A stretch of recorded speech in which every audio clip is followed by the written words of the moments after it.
Bom, a última, que é o princípio da ação da reação, que é a terceira lei de Newton. Vamos lá.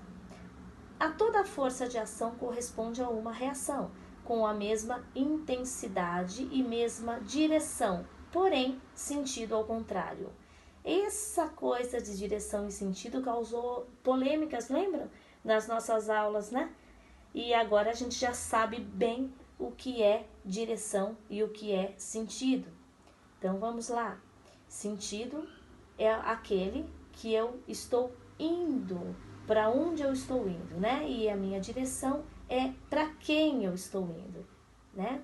Então, isso envolve as nossas forças resultantes. Nós fizemos uma experiência em sala de aula, lembra? Que ficaram 2 alunos, um de frente para o outro, empurrando um ao outro. Lembram disso? É isso que fala a terceira lei, ação e reação. Tá? Então, toda a força de ação corresponde a uma força de reação com mesma intensidade, mesma direção, porém, sentido contrário.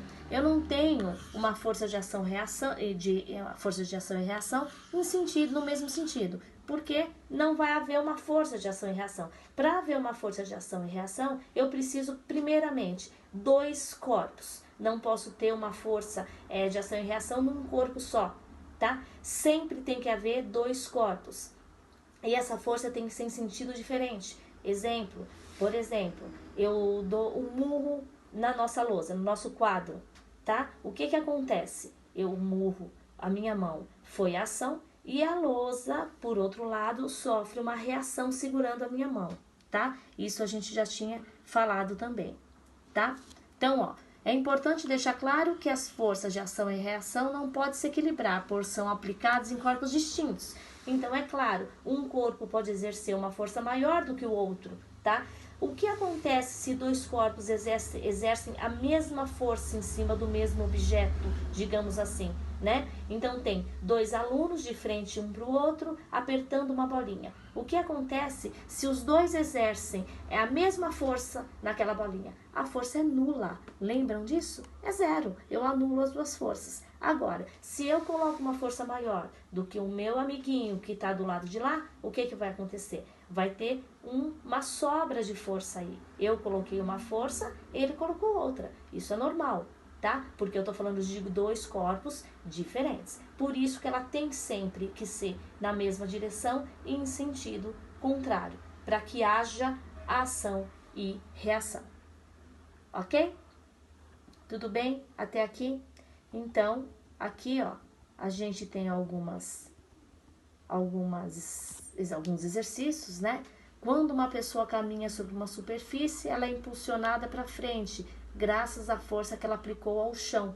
Então, ação e reação, tá? Ação do sapato, reação do chão, ok? Embora o chão não se movimente, ele segura o pezinho dela aqui, ó, intacto, tá?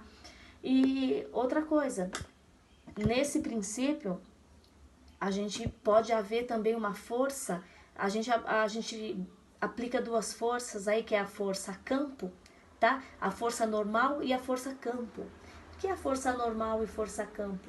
Força normal é quando eu tenho uma força incidida num objeto e eu tenho contato, que é a força de contato com esse objeto, ok? Então, se eu dou um murro numa parede e ela se deforma, é uma força de contato, tá? Porém, ação e reação pode haver sem ter força de contato, que é a nossa força campo.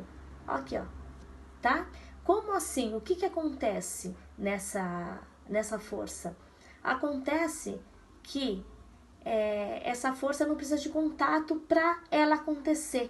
Um exemplo, um ímã. Se a gente encosta o ímã, né, nos polos positivos, os polos, quando é um negativo e um positivo, o que acontece? Eles vão se atrair, mas quando são polos iguais, eles vão se repelir. Então, se eu tentar juntar 2 ímãs com polos iguais, o que vai acontecer? Ele não vai conseguir se juntar. Por quê? Porque tem uma força bem lá no meio, tá, desse ímã que não vai deixar ele entrar em contato. Isso também é ação e reação? Também, só que é por uma força-campo, ou seja, não necessita de contato. Um outro exemplo é a resistência do ar, né? Como é que o nosso, a pessoa que voa de asa delta consegue ficar no ar? Por quê? É a força do ar junto com a força da asa delta. Então, não é necessariamente um contato pleno entre eles, ok?